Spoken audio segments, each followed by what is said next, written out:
Atias is joining the media line, and she's on the border with Ukraine. She's trying to assist some of the Jewish community and others as they're leaving Ukraine. How did you get to where you are? Where are you exactly at the moment? We left Israel on Saturday night. We arrived to Budapest, Romania, and then we traveled 10 hours by minibus with all of our medical equipment and humanitarian aid that we bring from Israel. And we landed here in Kishinev on a synagogue of the Jewish community. How many are you? How many are you in the group?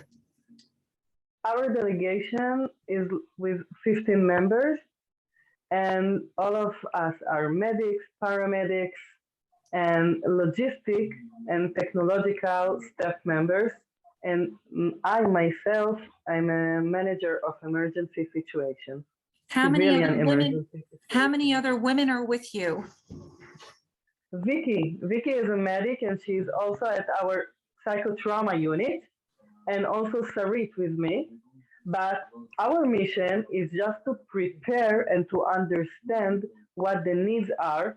So the main delegation of 30 volunteers will arrive, and they are going to join us on Tuesday. Another one day. That's it. Tuesday morning, we're gonna have more volunteers that are going to help all the refugees that are coming from Ukraine to Moldova. Lenore, what have you seen? Oh, I've seen so many people that are hurt, like they lose their house, they lose everything. They don't know if they have anywhere to come to.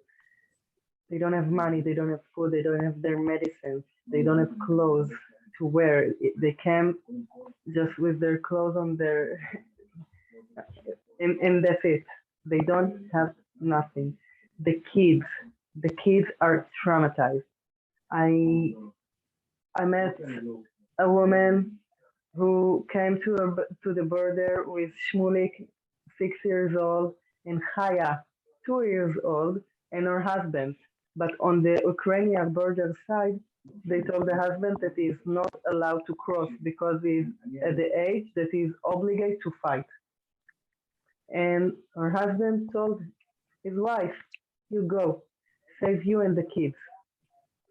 And this is what she's done. She crossed the border to Moldova without nothing. And the kid was like traumatized. He just hold her leg for 2 days. Even when she needs to go to the toilet, sorry for saying that, he's still holding his mother's leg. And when I arrived, I saw the situation and I approached the Shmulik and I go down, looking into his eyes, and I said, "Hello, I'm from Israel. My name is Lenore. What's your name?" And I was giving him a doll, and he was happy to receive this small toy that I was bringing from my house. My daughter brought it to me to bring to the children. And from that moment, Shmulik became to be the commander assistant. He was wearing a vest of United Hatzalah, and he was traveling with me while I'm managing all the equipment that we need to build up and to be prepared for our mission. And his mother, she went to sleep. She slept. For almost 3 hours, she slept. We give her power. We give her faith. We give her the opportunity to breathe. We handle with situation medical care like hypothermia. Most of them are women and grandmothers, adults, and kids with hypothermia because they are traveling hours or days even by walking from Ukraine. Once they are reaching to the border and their husband is not allowed to proceed, he's staying with his car and they are crossing by foot. They stand there hours and hours and hours up until the passport check-in. And then in the Moldovan border, they need to understand who can help me now.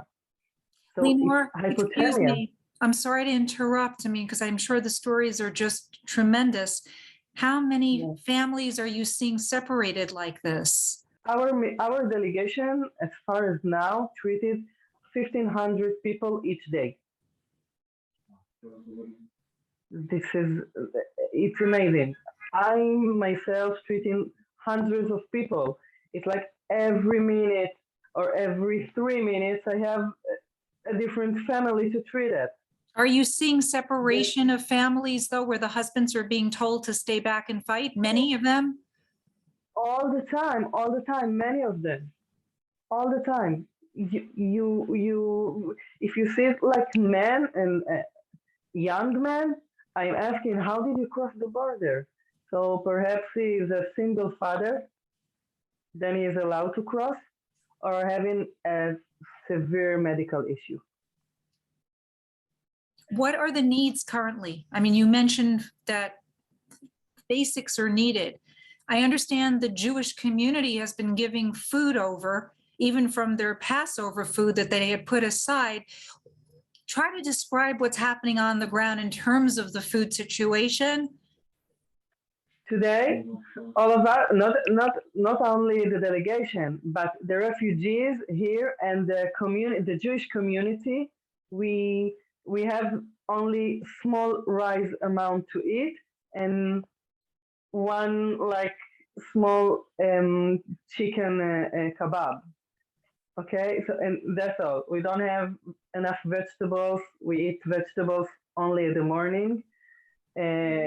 We don't have meals afternoon. We just grab snacks, and at evening we eat very small amount of food, and we are trying to fundraise all the support that's needed to bring from Israel tons and tons of food, not only for the Jewish community and the Jewish refugees here that are coming here, but for all the refugees, because Moldova, and this is why we become to Moldova, she don't know how to handle with emergency situations. It's not like a development country with all the finance that's needed to treat these thousands and thousands of refugees. Okay, it's over 500,000 refugees that enter to Moldova, and they don't know how to deal with it, and they don't have the necessary money to give this assistance. So they need help. And as for now, we are the only delegation on the ground, only the first and only international delegation that came to Moldova. Lots of organizations went to Poland, and Poland, she has the money. She also a member at the UE. Moldova is not a member at the UE, so she don't receive any assistance from any other country at all. This is why we choose to come here to Moldova, and as for now, we are the only one. Do you feel that there's a need for all kinds of other organizations to come in right now? Is the timing critical that they come immediately? Of course, the time is critical. We need them yesterday and the day before. We are doing our best. We opened today a tent of like hospital field and tents for refugee to sleep at, because there is no more places to sleep at. The municipality opened the campus at the university, so people just sleep on the floor at the classroom without blanket, without nothing.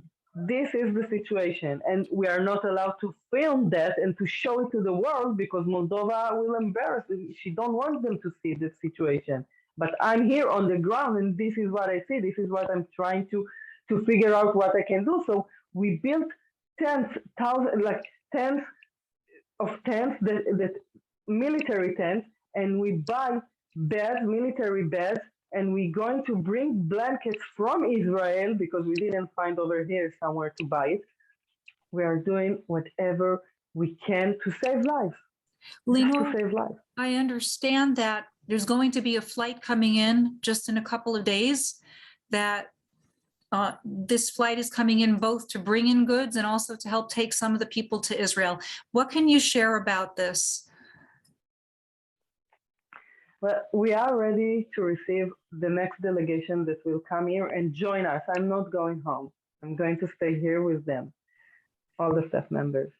And about the people that want to make the aliyah to go back to Israel, we are now telling them that they have this opportunity, and every issue about documents and preparation to make this flight to Israel, we are helping them with the Embassy of Israel. We are doing our best. Do you feel that the Israeli government should be doing more? You're an independent organization, and do you feel that that is the case? I think it's a difficult question for me because, first of all, as an Israeli, I'm 100% believe that my government will do everything to save life. We say, Kol Israel arevim ze leze. This sentence means that we will help each other, and no matter what religions are, and this is what we are doing. But still, I think that the politicians and the stress between United States and Russia and China and Syria and Iran and all these countries, I don't know what's going on the table of Israel government, and I'm not there, but I'm sure that they're doing everything, even maybe in quiet, just to give the assistance that's needed. I really believe at my government. I cannot. In speaking to the people on the ground, the Ukrainian and Jews in particular, because that's really the most of who you're servicing, do they want to leave and move to Israel, or are they planning on staying and thinking they're going to get to go back home? What are you sensing? Well, most of them really don't know what is the next stage. Okay, they're still traumatized. We give them the psychological care right now, just to help them to ventilize and to think like with not emotional but logical. They're not ready to think what I should do, where can I go, how can I build my life again. And I see several people that are already know that their house was bombing and they don't have house to come back to, and they don't know what they're going to do. So it's very hard cases, and I think that all the world should think about the day after this conflict will end, and how to assist all the refugees to come back to their homes or build a new home for them. We must think about the day after. Has language been a problem? How many are actually speaking English? Okay, all of us are speaking English, and some of us speaking Russian. And the Jewish community from Ukraine, she also know how to speak Hebrew, so we can speak our language. So we don't have this problem. But we are speaking in our eyes, the emotional. You can understand each other only by looking at your eyes. Lenore, what's been the hardest component for you? You've left your family to come to assist others. As a manager of emergency situations, I feel the privilege to come here and represent 6,200 volunteers of United Hatzalah back in Israel. I'm representing my organization and my country. So what can be more privilege and feel like enormous zchut, like an enormous opportunity for me to represent this organization, United Hatzalah, and the state of Israel. I just saying thank you God for giving me to be on the side that's helping people, that are saving lives. Lenore Atias, thank you for taking time to share with the Media Line, and I wish you a lot of success. It's not an easy task, it's a difficult task, and most of all, stay safe.